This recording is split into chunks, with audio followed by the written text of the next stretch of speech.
Okay, so the first post-break item, which is item 10 on the QIA policy, is only for us to receive and note, and it's come through to us with approval from the Trust Management Executive.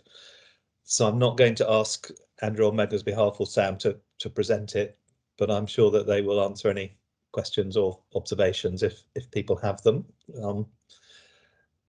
Are we happy to receive and note that QIA policy? Okay, so Paula, you're on mute still.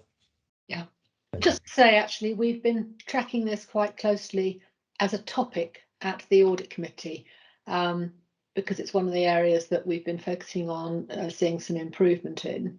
So I'm really pleased to see this policy come through from TME through to the board.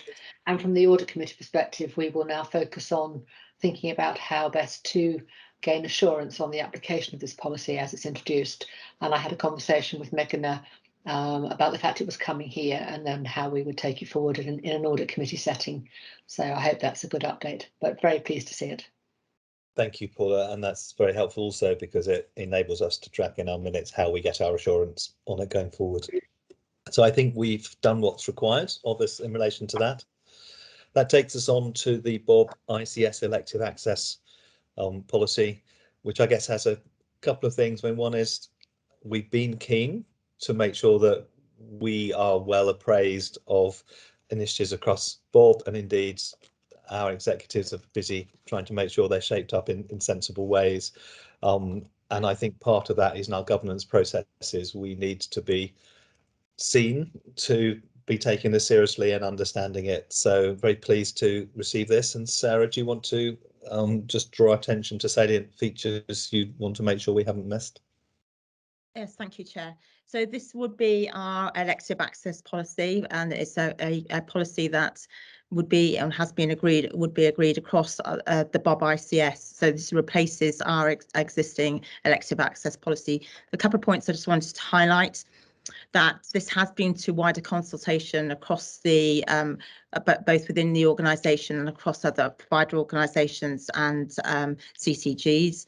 There is a need to have, this is quite high level, as you probably can see, so there is a need to have extended standard operating procedures which we need to develop, and we're looking to get those done by the end of May.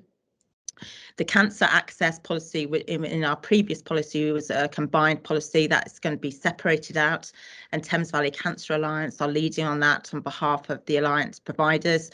So we should have that by the end of March, and that should be coming to board in due course. It will be revised annually, and there is an expectation set that around training for our staff that use this policy and really getting that right. And noting that there is also the offer of choice for our patients and alternative providers, which is going to be key, obviously looking at our elective recovery programme, which will be over 3 years.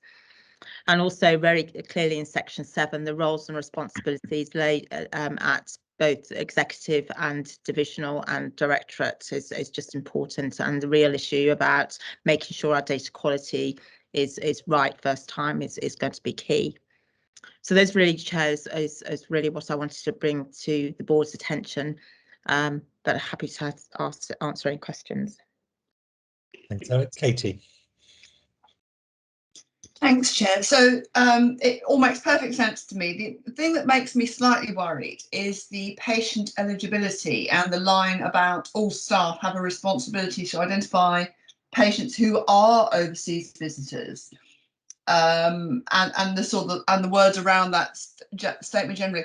I'm just concerned about assumptions, because for instance, if a patient presented who didn't speak English as their first language, doesn't necessarily mean that they're not resident, and we're putting the onus on staff to make judgments here. I wonder, is there a process behind this that gives staff a little bit more surety around asking those questions and potentially reporting a patient as not being resident? I'm just slightly worried about discrimination, really. I think Jason's got his hand up to probably answer that as well. Jason. Also come in. Thanks, Katie. The reason I put my hand up is because the team who manage the overseas visitors process work for me, and we may want to come back to the board on this. There's no absolutely cut and dried way of quickly establishing whether a patient has a right to NHS care free at the point of delivery. Having an NHS number is a pretty good proxy, but it's not an 100% proxy. So there are some simple questions that staff can ask, as it were. If you don't have an NHS number, you're highly likely not to be eligible for NHS care. And if you do have an NHS number, you're highly likely to be eligible. So a little bit of margins around that. But we might come back. I might have a chat about whether we can bring some form of briefing back to the board on this. There's a couple of significant bits of context. One is we are under a strict legal obligation to make reasonable efforts to recover costs from those patients who aren't entitled to free NHS care. On the other hand, leaving the EU has made it considerably more difficult because the greatest number of overseas visitors in Oxford previously were EU citizens, and they didn't personally have to pay. They just had to, we effectively entered their details on a national database, and we were reimbursed by central government, and that actually took, as it were, most of the heat out of the process. Whereas now, those citizens, those people have to pay directly, which makes it a much more challenging process for all concerned. So I'm not promising, let's say, for the May board meeting. I'll see how we'll get an action update, and we'll maybe give the board, find an opportunity to give the board or one of its committees a more full update on it. Thanks, Jason. This may not require a big discussion. It may just require a briefing, but something about the scale of this would be helpful for us to understand. Katie's raised something which just draws attention to the difference between the frontline staff and the immediate contact with patients, and, if you like, your team following up on those things. And I guess that's we can have quite a lot of confidence that when things get to the team, there's a set of processes and things have to be checked. It could still be experienced in a very discriminatory way by people at the front line, and also it could put our frontline staff under a considerable stress to have to ask those things. So I think if we can have a bit of a briefing on the scale and what we know, we could then perhaps have a think about whether it's just a matter of writing we report back, or whether there's a bit of time we might spend in one of our committees. Sarah. Thank you. We can also have a look at the standard operating procedures linked to this and the overseas piece. So to marry the two up, I think, Chair. So I think that is something really important, because what we don't want is that patient care is hindered in any way, and making sure patients are treated in a timely way. So, and people and staff, everybody feels comfortable. So we'll make sure that we develop that SOP linked to Jason's team. Thank you very much. Claire Winch. I was just going to ask a broader question about the implementation plan for the policy and the kind of monitoring process, and when that might come back or need to come back to the board at some point. Thank you, Claire. So it's an annual review, but we've really got to take, the devil is always in the detail. So I think it's the standard operating procedures will be really critical.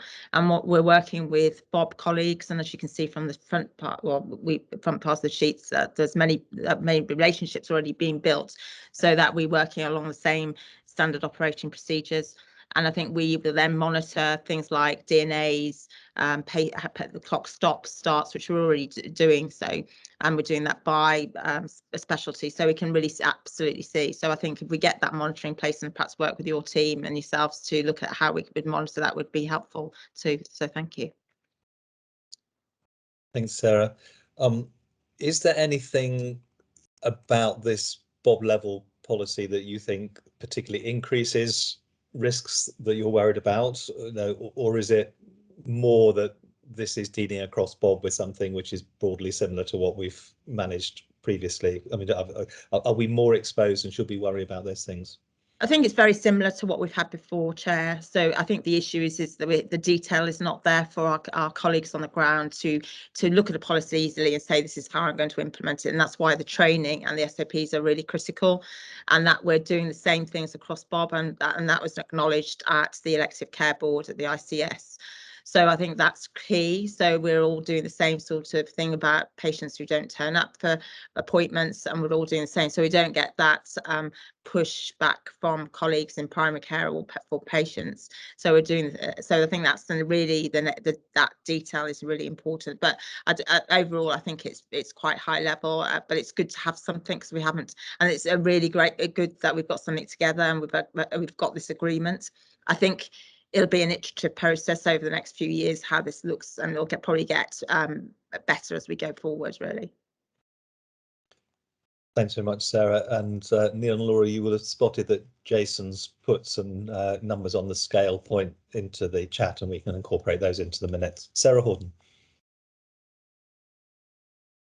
So it's a point of detail, but one just maybe for Sarah to take away and think about. In 10.1, the patients moving between NHS and private care. I think there are some opportunities actually to think about this in a slightly different way and use, particularly given the pressures on our scanning at the moment, to be able to use private sector medical to actually take some of the pressure off us, but use it in conjunction with our NHS pathways. And at the moment, the way this is drafted would actually, I think, prohibit us from doing that. So just as part of thinking about the diagnostics, it might be worth, Sarah, you and I having a separate conversation offline. But whether it's something that Bob might want to think about keeping open. So we have a number of independent sector contracts already in place, some that we're utilising that capacity to probably the max. But I take your point. We need to make sure that point is made explicit. So I'm happy to have that conversation with you. Yeah, I think it's not so much where it's our private sector capacity. It's about using a patient's private sector capacity to give us even more capacity effectively. Yeah. You have those conversations between the Sarahs. They're conversations that could be fraught with misunderstandings. So let's have the conversations carefully and think about what comes back. Thank you. Okay, I think then that the board is happy to approve the elective access policy, and noted that there's a considerable amount of work that now leads to in terms of the local standard operating procedures and the training that sits behind that. Next item is the duty manager framework. So we're still with you, Sarah, and we have an interim duty manager on call payment policy, and this will enable us to regularise, if I understand the issue rightly. Yeah, so thank you, Chair. So we do have an interim policy in place at the moment, and this is really moving to more substantive policy framework, and this has been developed on that basis, working with it's mainly the duty managers, which is the out of hours cover that we have for on-call rotas. So duty managers and for duty directors who are particularly on agenda for change. So and it just consolidates the previous framework that we had in place. So I think it's quite self-explanatory, just how exactly it just goes through that and really open up the floor to any questions that anybody has, and Terry may want to come in as well. Thank you. And just to clarify for the records and the public, this policy doesn't affect anybody who is in this meeting. So no one is gaining or losing by this policy who is part of the board. Is that right, Sarah? So I'm just thinking of who's on the board at the moment. So in the meeting, there may be one person I think it might affect.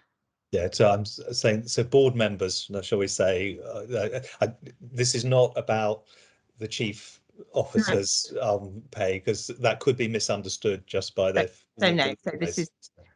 I just wanted to be clear that people are not conflicted on this. No, so absolutely. So this is around not chief officer's pay. This is people, staff that are on agenda for change only. Thank you. Terry, did you want to take that invitation to make any comment? No, I think Sarah's covered it all. Thank you. So this has been through TME and endorsed by them. Are we happy to accept the TME recommendation? We are. Thank you very much. That means that we then move on to pay on appointment and pay progression policy. Terry, which is your item? Thank you, Chair. I think it's worthwhile noting that we have consulted with staff on this policy, and it has been through the People and Comms Committee and TME with a recommendation for it to be approved at board. I'm not going to go through this paper. I'm going to take it as read, but I will highlight a few points. In fact, that this policy brings together the expired paying on appointments and pay progression guidelines, and it also links the pay progression and performance policy together. It also integrates the NHS terms and conditions of service, which we normally call Agenda for Change, and the principles that need to be adhered to when determining pay on appointment, including promotion, and specific provisions for pay progression that were agreed as part of the 2018 pay deal, which was due to be implemented in April 2021, but has been delayed for 12 months due to the impact of COVID. So I'm asking for the board to approve this policy. Thank you very much. Claire Flint. Thanks, Jonathan. Terry, I just had a question on appraisal. I think you list one of the changes that are going to be made as pay progression being dependent on appraisal having been completed within 12 months. Is that right? That's right. And so my question is, given our current really low rates of appraisal, how do we think that this is going to sort of be practically enacted? I recognise that those low rates are partly due to COVID, but not entirely.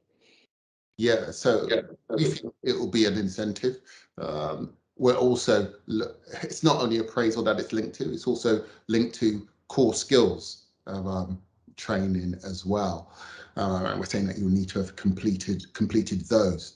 Now, it won't apply to everybody because it won't happen every year, because it will happen when you get to that pay point. So it won't affect everybody, but we feel it will be a good incentive for managers and staff. And you would have seen from the performance review papers earlier on that we're moving to kind of like a new cycle where we're going to be having a period from April till July for everybody to get their appraisals done. So there'll be a particular focus on ensuring that appraisals are done. So we think it's an incentive. We think we've had particularly poor appraisal rates, and this will help it, because it's actually appraisals are for not only for managers, but it's for staff as well, and we feel that they're a benefit for staff too.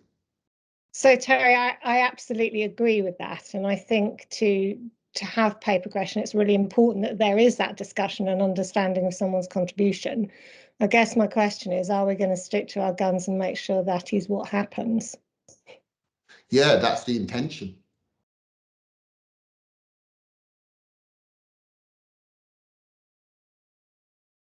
Such a short answer, it took me time to find my mute button. Katie and then Jason. Thank you. To Terry, item 39, employees returning to the NHS breaking service for greater than 12 months and return at the bottom of the grade. Is there a breakdown by gender on how many women that would adversely affect potentially in terms of the gender pay gap? No, we don't have to hand how many women have returned to the NHS after greater than a year's break. We won't have that information. Okay, and that doesn't surprise me, but it just called out to me, and I can see in paragraph 40 that there's a way of dealing with it anyway. Yeah. But it just made me cognizant of the fact that it may contribute to the gender pay gap. So I just wanted that noted. Yeah, that's a helpful point. I mean, like, as you know, there are ways around for us to look at and recognise around previous experience, so we can address that.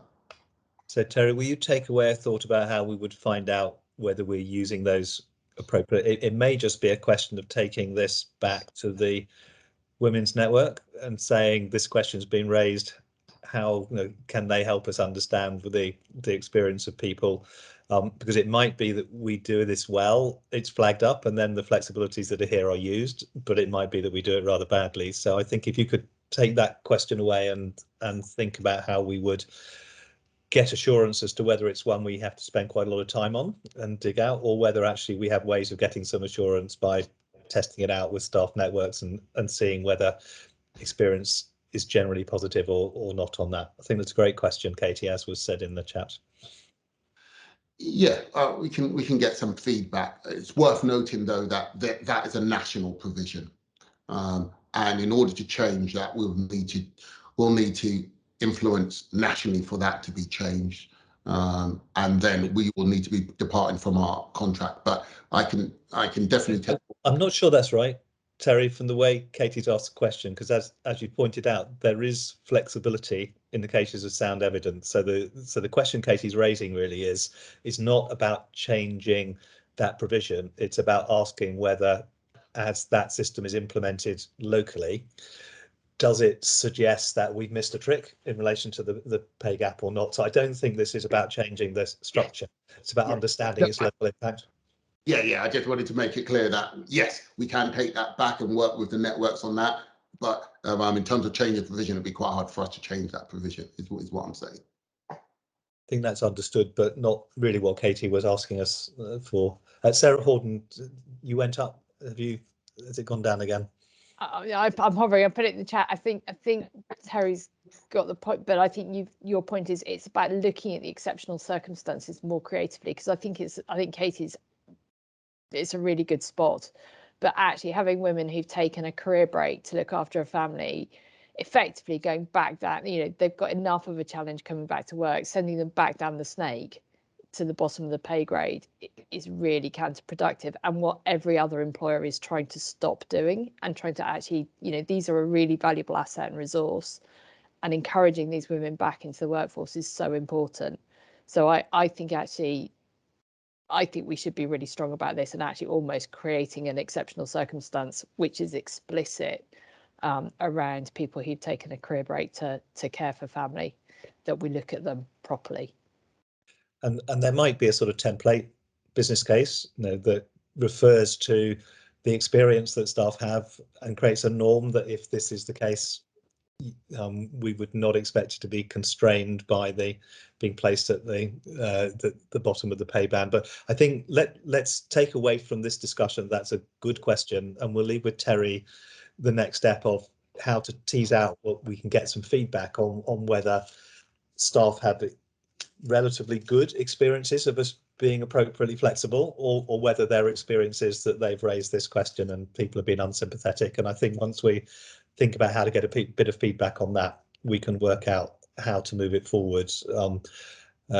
So Terry, perhaps we'll pick that up in terms of how we find that out, and then that will tell us the way it comes back.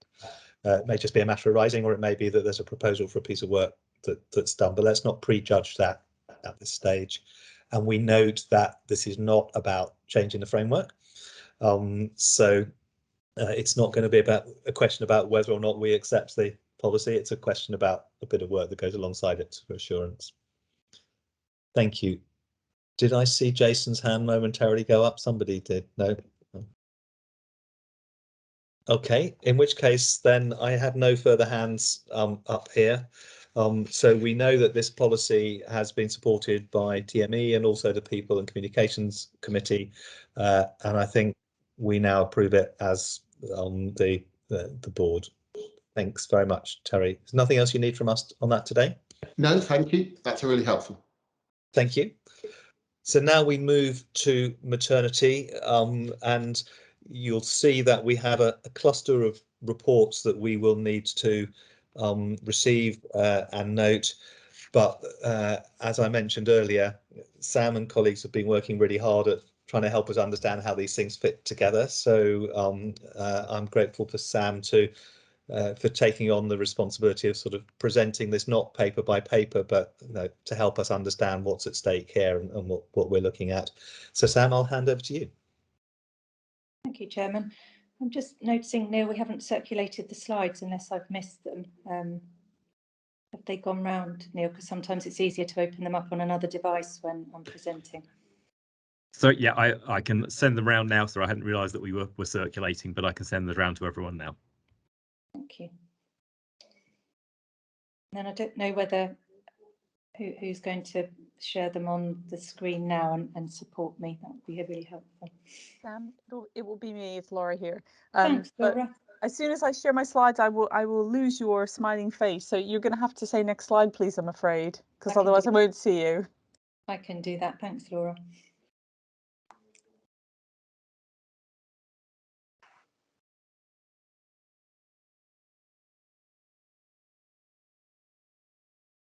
Just wait for Neil to get that deck into the inbox. Laura, it's gone away again. It was up and it's disappeared. Here we go.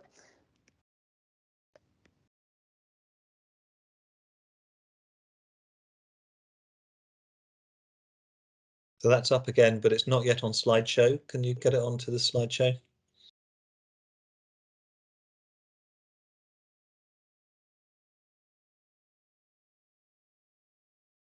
Excellent, thank you. Lovely.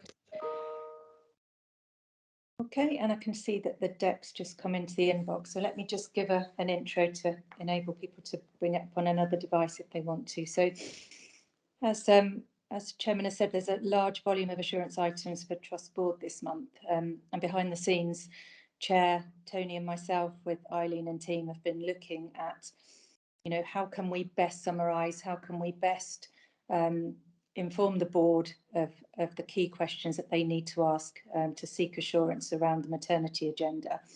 So I'll come on to the development of the dashboard shortly, and certainly the chairman has noted a couple of other examples in other organisations where there's a much slimmer set of papers, so we'll continue to work on that. But for the purpose of today, having discussed it with Chairman last week, I asked if I could summarise and try and bring this story to life. So I hope that these slides are helpful. Next slide, please, Laura.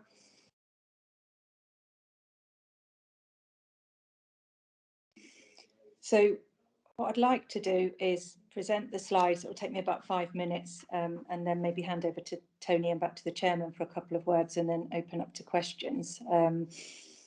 Many of the slides I've actually taken from the Maternity and Neonatal Board Safety Champion Toolkit that Tony and I are reviewing at the moment to ensure that we're aligned with the expectations of these roles. But I thought this was a really important slide because it kind of describes some of the complexities that we face in that whilst the totality of the safety of the service does rest with the clinical service, but there is some key board responsibilities and it does delve quite deeply into clinical outcomes like no other service. So for that reason, again, with some discussion with the chairman, we're proposing that we have another board seminar focused around maternity and neonates when we'll invite the wider clinical team. Likewise, I've pulled some slides from the latest Dr. Foster report that will meet some of our board actions. But whilst we just QA some of the clinical outcome slides, they'll be ready for a board seminar. Next slide, please. So just to set some of the context, this is the national safety ambition, which is about making measurable improvements around outcomes. And there you can see that that really requires us to have some quite detailed clinical outcome measures. I'll come back to that later. Next slide, please. Again, this is one of the national slides that shows some, but not all of the key documents that have influenced the national ambition. And the next slide will really just share the crux of, I think, the board discussion today. Next slide, please, Laura. So the theme of the national reviews, and many colleagues may well have seen the Panorama programme into the investigation into Shrewsbury and Telford Trust about 10 days ago. The theme of the national reviews has been about the voice of the parent and the voice of the patient. So this is a slide that I've taken from the safety champions, which I think is really helpful because it says that as a board level safety champion, therefore for me as a board, we must ask ourselves the following questions. And I'll just pause for a moment there.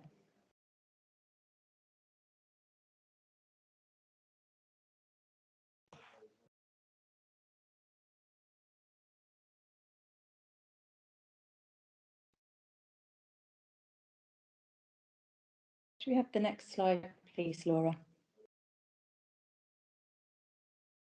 So today I'm planning to take four papers in public board and one will be in private board.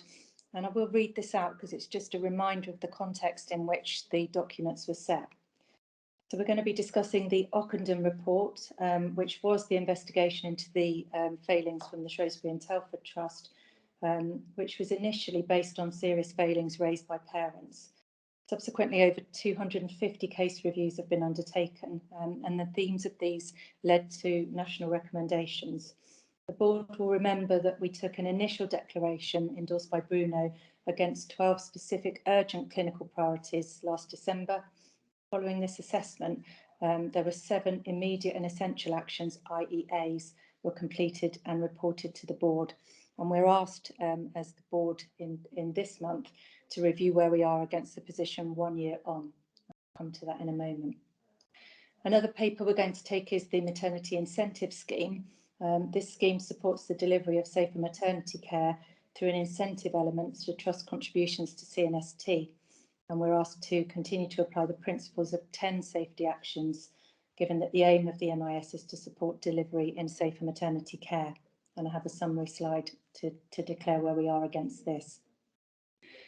We also required this month to receive an update in respect of something called continuity of carer, whereby the evidence has shown that continuity models improve safety and outcomes, which is one of the recommendations from the key document Better Births.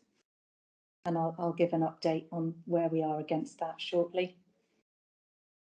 The board will also be aware that we've been giving frequent updates against the Cqc Action Plan following the visit in 2021. And we've also, in the last month, received our Cqc Patient and Maternity Survey report. So I've got a short summary slide to update board on that. Also required this month is an update against safe staffing, which is one of the MIS requirements that we give a biannual assurance to Trust Board on midwifery staffing. And then the board will note that in private board later on we'll take the perinatal mortality review, and we take that in private session because of the potential to identify patients. Next slide, please. So I've just taken a couple of slides from the Dr. Foster report, which just give us an outline for reference really around our activity. So the first one depicts our circa 6,500 deliveries and breaks down the various modes of delivery. The next slide, a little more information around births. And the next slide, I'm hoping will give the board the assurance around the understanding of ethnicity and deprivation as per the action that I have.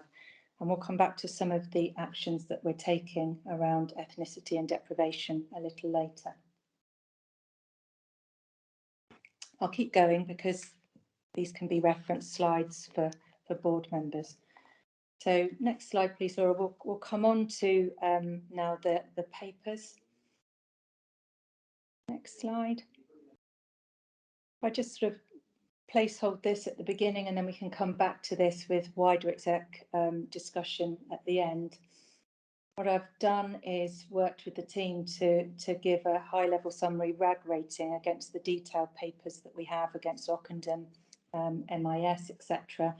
But what underpins some of the enabling to make the progress against some of these recommendations really focuses around 4 or 5 areas, and they're areas that the service have discussed with Tony and I at our Maternity and Neonatal Board Safety Champions meeting. So there's a number of recommendations that will be enabled once we've fixed ourselves on the digital solution, and David can talk about that in a moment. There are a number that focus around estates options, which I'll pick up at the end, and the rest of them really focus on increasing the workforce, changing skill mix, and developing training compliance. So I'll ask Terry to join into some of those conversations. So the first summary slide, if we can move on, Laura, thank you. The first summary is a summary slide summarising the Ocondom 1 year on. And we're asked to submit, which we have done for regional and national assurance, the position against the Ocondom Report 1 year on. When we submitted last December, we were, if you like, nearer the top of the pack in terms of our position. And this is a simple position statement that we give to Region, and we work very closely with the wider BOB, colleagues in the local maternity and neonatal system reviews. We report into the regional midwife, and we report nationally. So there's a lot more detailed discussion that goes on both locally and nationally, lots of opportunities for benchmarking and sharing. We move on to the next slide. Also, for this time period, the Ocondom review and the reporting has also been asked for our update against the recommendations from the Morecambe Bay review, and I'm sure the chairman will be able to share a little more against the background of this. But this is our high level, and there's much more detail in the board papers, but this is our high level assessment about where we are now against the Morecambe Bay review recommendations. Keep moving on. The maternity incentive scheme requirements for reporting have been temporarily paused through COVID, but we've continued to track our progress rather than sort of park this. We've made a decision to continue to track our progress.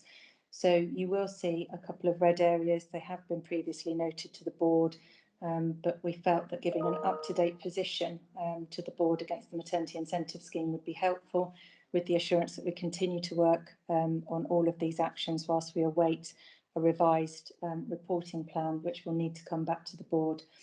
But as I say, if you look in the detailed papers, they do focus back around digital solutions, estates, workforce development and training compliance. Next slide, please. We're asked this month to bring progress to the board around continuity of carer, which is essentially a nationally defined model whereby a small team will look after mum and baby, or birthing people, actually, as we're needing to say now. But this I kind of liken to when services are asked to go to 7-day working. There's national recognition that there's a desire to move towards a continuity of carer model. There's also national understanding around the current workforce constraints.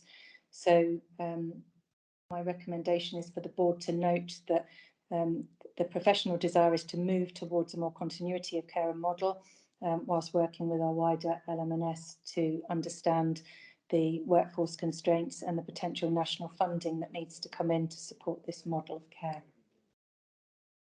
Next slide, please. This is our progress against the Cqc Action Plan, and I'm sure Claire can take some questions if required. Claire knows this in detail. My understanding is against the Action Plan, there are just 2 outstanding actions. They may be resolved now. One of them is around our public-facing information around transfer times from the Horton down to the JR. And the other one really does focus on estates, which I'll come back to, and provision of ensuite facilities. Nearly there. Next slide, please. This is a summary paper of the Cqc maternity survey results. We've discussed this at TME, and the team are in progress with focusing on the improvement work that they wish to undertake to continue to improve patient experience. Largely, this was a survey that we received, and we were I think we were fairly confident in some of the outcomes given the year that we've had and the impact that it's had on patient experience with changes in visiting, COVID restrictions, and the impact that's had on our services. But I just wanted to put that slide in just to give a bit more flavour of the Cqc maternity survey results.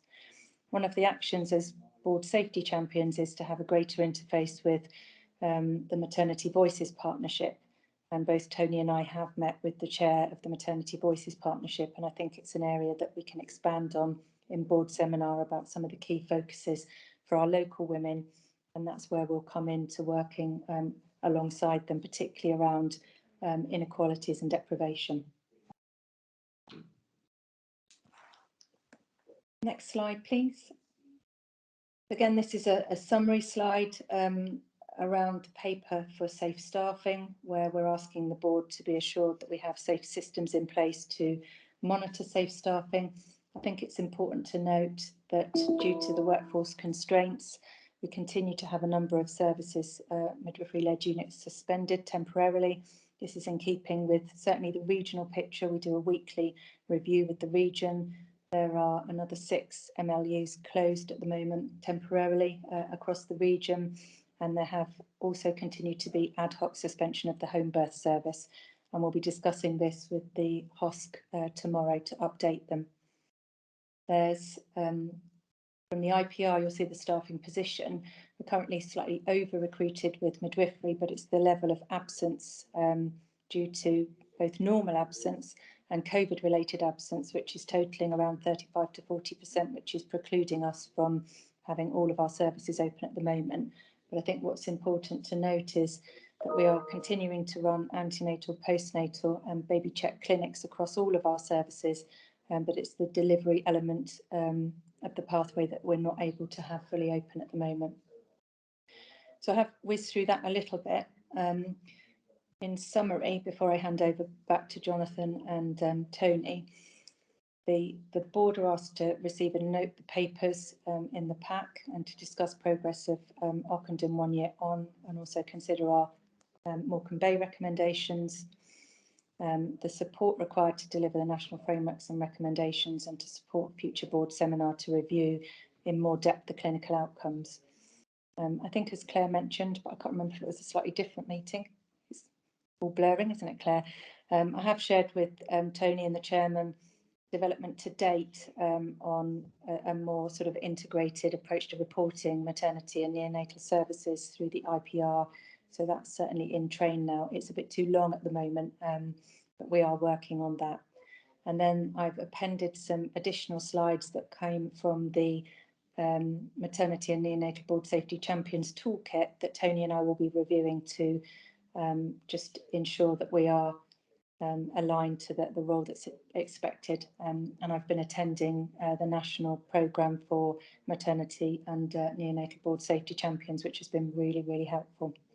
Only other thing to add, there's so many things to add, isn't there? But the only other thing to add is that we currently have the maternity support programme in with us at the moment. So we have a peer director of midwifery and obstetrician. They've spent around 5 days in the organisation meeting staff, and they've also done some triangulation against our board papers. And whilst there's a lot to work through, their sort of early thoughts are that we are where we say we are. They see progress, and they're really encouraged by the safety culture improvement work that we've commissioned under IBEX Gale, which we'll update on further in the seminar. And that's a lot of information, but I'm hopeful that that's summarised a large amount of papers. And I'll hand back to Jonathan and Tony. Thanks, Sam. I'm really grateful. Tony unfortunately had to slip out about 11:30 just as you were starting, and I'm not quite sure when he's back, but he had to do something in the trust. So but he has been very complimentary about the progress that's being made in putting these things together. And for me, the key challenge we have at board level, and I think it's different at different levels, is that we get these papers we have to note, but without the context that Sam has given us in terms of how it comes together. So we're making real progress on that, and material that Sam has shared with Tony and myself outside this is definitely shaping up to give us something that will tell a clearer story to us. But just to illustrate the sorts of challenges that the team are facing, there are so many different demands on information and action plans that the amount of effort that's put into those means that it's quite hard to correlate. So we have a slide that Sam's shown us that tells us that we had 25 stillbirths recorded in the last 12 months, and in the appendix to the quality priorities we had an update on last year's quality priorities, which gave us a sense of what the stillbirth rate was and the target about halving it. We have all this information, but we don't pull it together to give us a sense of, is 25 stillbirths in the last 12 months on target or not target. So that's the ambition that Sam and team is working on, is to that we can have a bit of context to this. I have absolutely no doubt of the amount of effort and focus that's going on into following through the action plans and seeing what's there.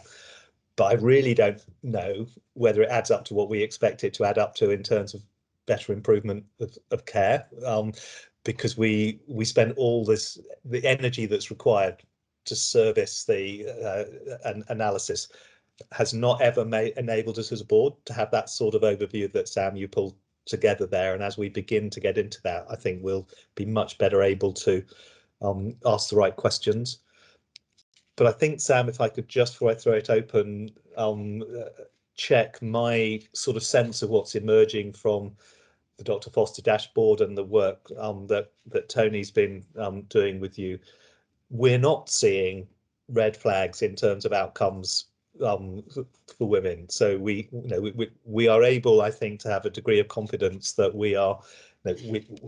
we're not seeing the sort of things that came out in Morecambe Bay or the sort of things that came out in Shrewsbury and Telford. What we are seeing is a number of areas where we can't be confident we're consistent.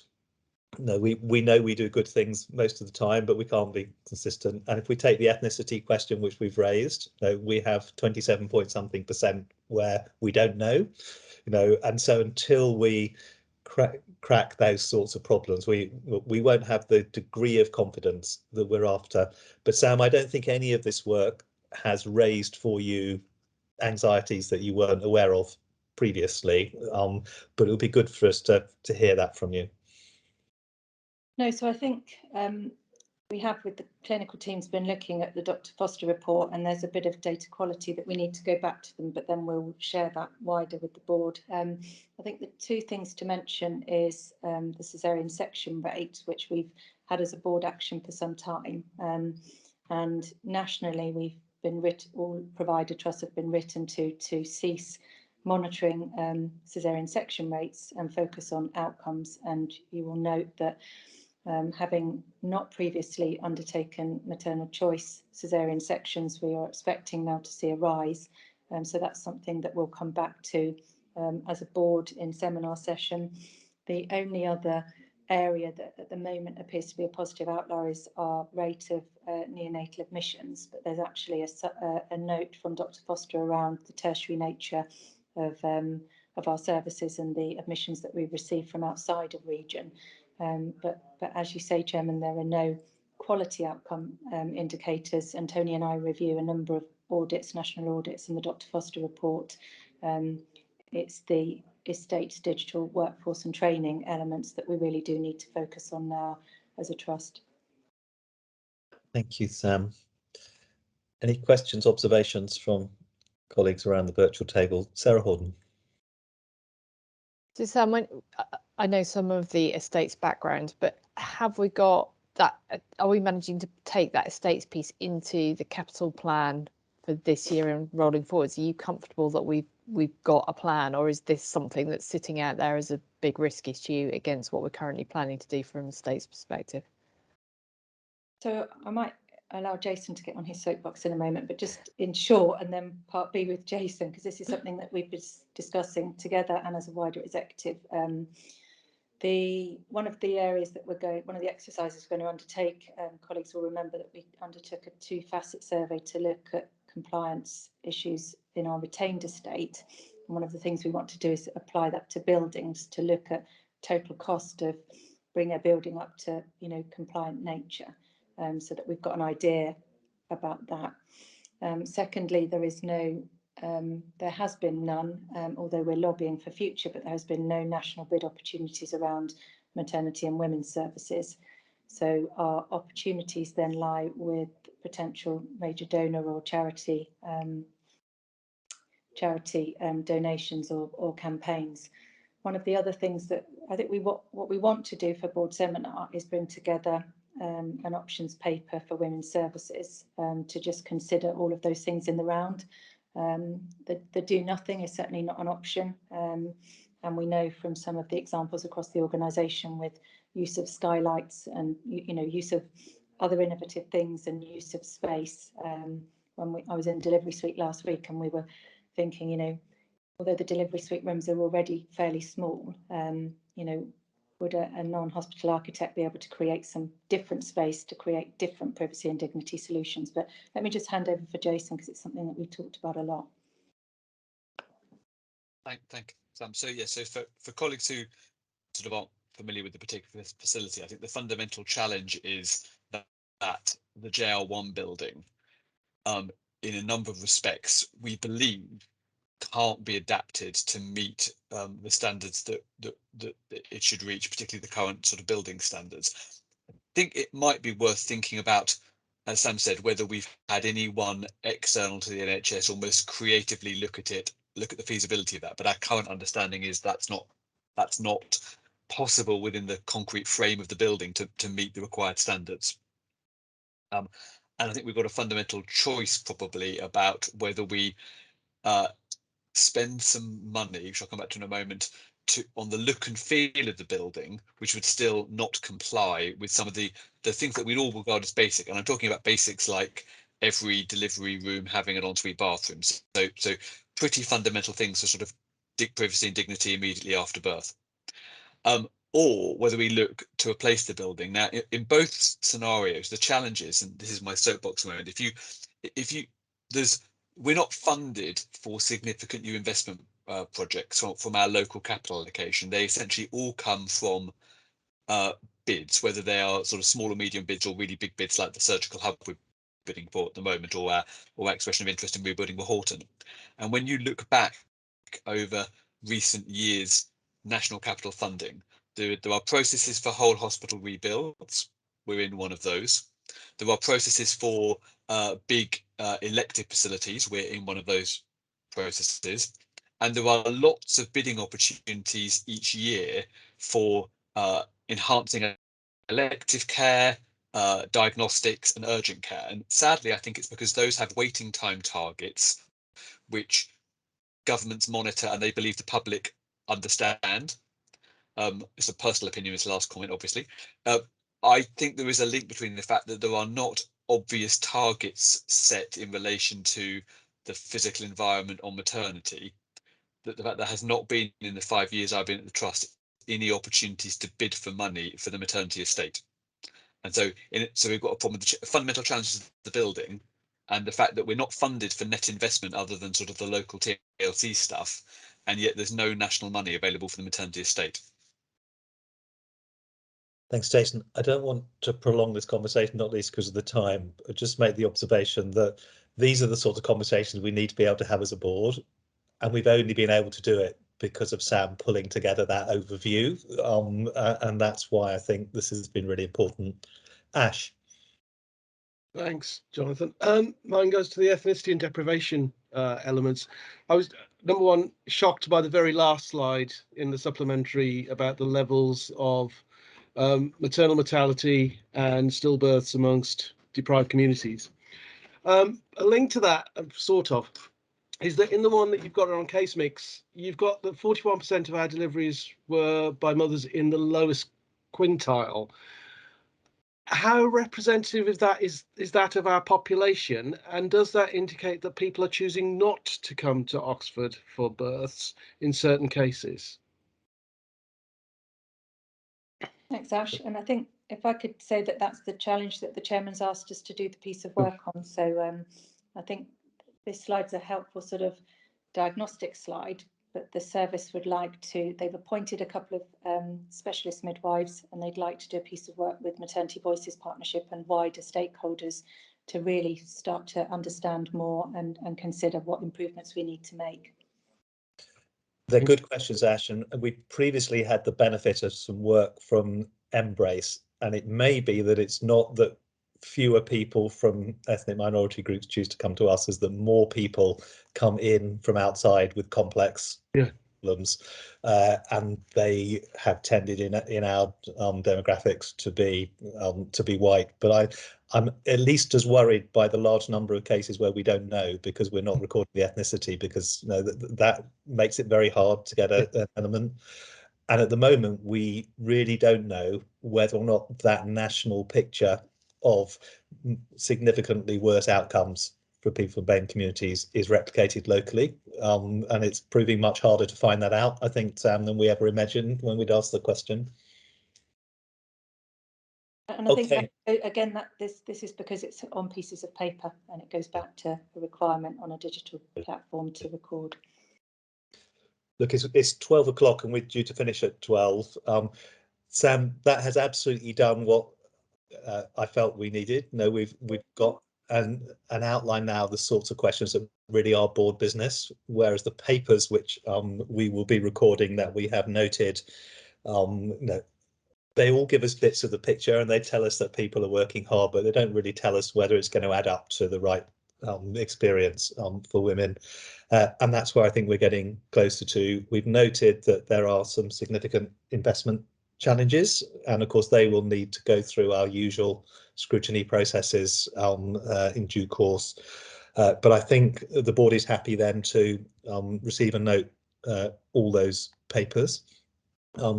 If I can move us quickly on from maternity, we're receiving the annual report from the postgraduate medical education.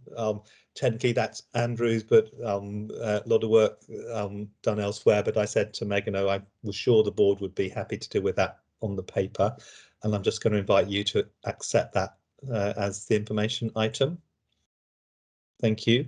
The IAC report should be familiar to everybody because obviously we sit as a whole board along with the divisional directors in the IAC. So I hope that that's acceptable to note. Audit committee, Paula, I think there was something you particularly wanted to draw our attention to and make sure that we've approved the counter fraud and bribery policy as you're requesting. Paula?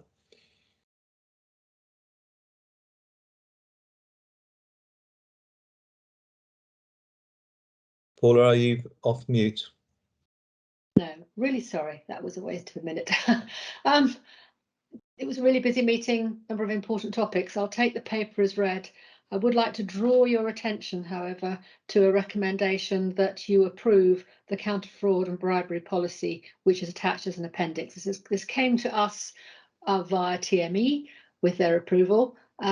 We have been looking at the way counter fraud operates within the audit committee by the audit committee over a number of months now, and this is one of the new policies that the trust put together to support that. We were happy with the policy. It's also worth saying that we had quite a healthy discussion about the way in which that policy is then disseminated to make sure it is well and truly understood by our staff, because it's quite a complex policy and it needs some communication materials. And I think the executive accepted that point and are working on them. But I would just ask the board to approve the policy. Thank you very much. But we're still in public session for Chris's question, so we're still being recorded at this stage.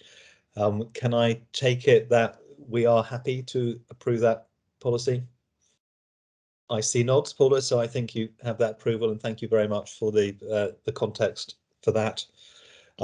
The two remaining items we don't usually discuss: the TME report, which we receive and note, and the consultant appointments and signing of documents. I'm not aware of any queries on those. Can I just check? And nor am I aware, Neil and Laura, of any other business that we need to raise. In which case, I apologise for stealing 3 minutes of your lunch break, and that takes us to the end of the business. We are hoping that our May meeting will be in public rather than private, but we're not quite sure yet, Neil, of the date of the May meeting. There may be a need to shift it, so we will confirm that when we've been able to identify that. If that's right, Neil, you haven't shifted that date yet, have you? We are looking at options, Chair, at the moment, but I'm not formally confirming the date that we're going to use yet. Thank you. And with that, I think that is the conclusion of the public business of the board. Can I thank everybody for keeping disciplined and not overgoing for too long. Thank the governors for joining us, and encourage people to take a little bit of a break from their screens before we start the confidential part of the board meeting at 1 o'clock, when I will see my board colleagues again. Thank you so much, everybody, for a busy but productive morning. Thanks.